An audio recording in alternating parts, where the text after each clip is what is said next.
Hi friends, ಇವತ್ತು ಕಾಯಿ ಸಾಸಿವೆ ಚಿತ್ರಾನ್ನ ಮಾಡಬೇಕು ಅಂತ ಅಂದ್ಕೊಂಡಿದ್ದೀನಿ. ನೋಡಿ, ಜಾಡಿಟ್ಕೊತಾ ಇದ್ದೀನಿ. ಇದಕ್ಕೆ 1 ಕಪ್ಪು ಕಾಯಿ ತುರಿ, 10 ಹಸಿಮೆಣಸಿನ್ಕಾಯಿ, 1 ಟೀ ಸ್ಪೂನು ಸಾಸಿವೆ, 1 ಟೀ ಸ್ಪೂನ್ ಜೀರಿಗೆ, ಇಷ್ಟು 10 ಗೋಡಂಬಿ, 1 ಹಿಡಿ ಕೊತ್ತಂಬರಿ ಸೊಪ್ಪು. ಸ್ವಲ್ಪ ನೀರು ಹಾಕೊತಾ ಇದ್ದೀನಿ.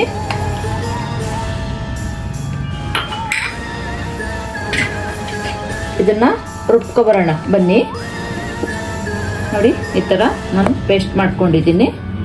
ತುಂಬ ನುಣ್ಣಗೂ ಬೇಡ, ತುಂಬ ತರಿಯಾಗೂ ಬೇಡ, ಮೀಡಿಯಮ್ ಆಗಿರಬೇಕು.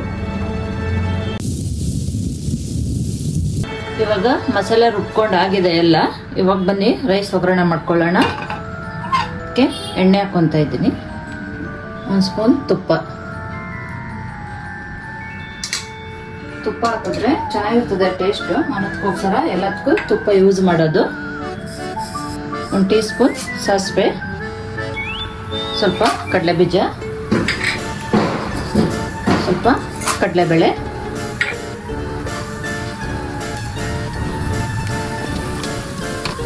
ಒಂದು 4 ಗೋಡಂಬಿ, ಒಂದು 4 ಹಸಿಮೆಣಸಿನ್ಕಾಯಿ ರುಬ್ಬಕ್ಕೂ ಹಾಕಿದ್ದೀವಿ. ಖಾರಕ್ಕೆ ಎಷ್ಟು ಬೇಕು ಅಷ್ಟು ಮಾತ್ರ ಹಾಕೊಳ್ಳಿ.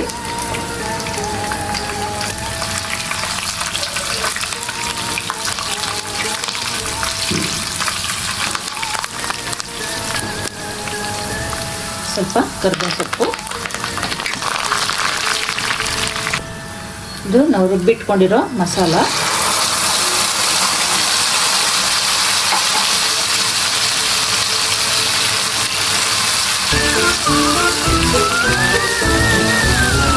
ಇದು ನಾನು ಮಾಡ್ತಿರೋದು 3 ರಿಂದ 4 ಜನ ತಿನ್ನೋಂಥ ರೈಸು, ಗೊಜ್ಜು. ಜಾಸ್ತಿ ಬೇಕು ಅಂದರೆ ಸ್ವಲ್ಪ ಕಾಯಿ ತುರಿ ಜಾಸ್ತಿ ಹಾಕೊಳ್ಬೇಕು. ಸ್ವಲ್ಪ ಅರಿಶಿನ, ರುಚಿಗೆ ತಕ್ಕಷ್ಟು ರುಚಿ.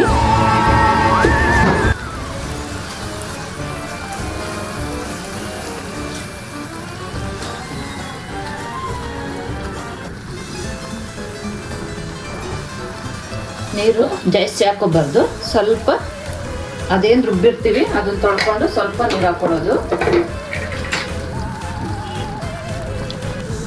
ಇದು ಸ್ವಲ್ಪ ಚೆನ್ನಾಗಿ ಬೆಂದಿ ಸ್ವಲ್ಪ ಎಣ್ಣೆ ಬಿಡೋ ಗಂಟ ಒಂಚೂರು ಬೇಯಿಸ್ಕೊಳ್ಳೋದು. ಬನ್ನಿ, ಇವಾಗ ಗೊಜ್ಜು ಬೆಂದಿರೋ ಸಾಕು. ನೋಡೋಣ ಇಷ್ಟು ಅದಕ್ಕೆ ಬಂದಿರಬೇಕು. ಇವಾಗ ನಾನು 1 ಬೌಲ್ ರೈಸ್ ತಗೊಂಡಿದ್ದೀನಿ.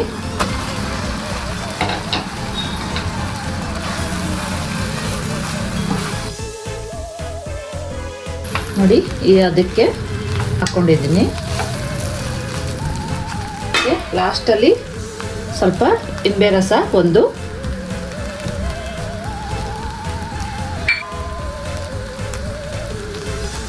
ಕೊತ್ತಂಬರಿ ಸೊಪ್ಪು.